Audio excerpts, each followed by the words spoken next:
பெண்களுக்கு இப்போ எந்த இடத்துலயும் சேஃப்டி இல்லாம தான் இருக்கு.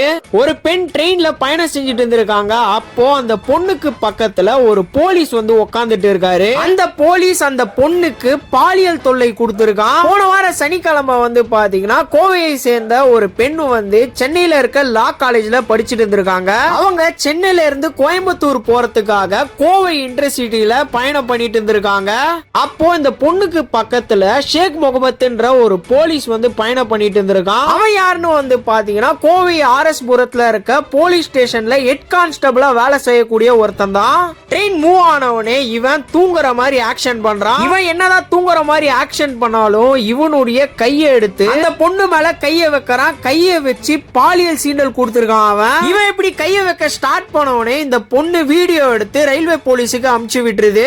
ரயில்வே போலீஸும் இவரை புடிச்சு அரக்கோணத்துல இன்வெஸ்டிகேஷன் பண்ண ஆரம்பிக்கிறாங்க. அதுக்கப்புறம் காட்பாடி போலீஸ் இவர் மேல கேஸே வந்து ஃபைல் பண்றாங்க. இப்போ இந்த ஷேக் முகமதை சஸ்பெண்ட் பண்ணிருக்காங்க. ஒரு போலீஸ் என்ன மாதிரி வேலையை பண்ணி வச்சிருக்கான் பாருங்க. நீங்க இவனை பத்தி என்ன நினைக்கிறீங்க அப்படின்னு சொல்லிட்டு உங்களுடைய கமெண்ட்ஸை கமெண்ட்ல சொல்லுங்க. இந்த வீடியோவை முடிஞ்ச அளவுக்கு நிறைய பேருக்கு ஷேர் பண்ணி விடுங்க.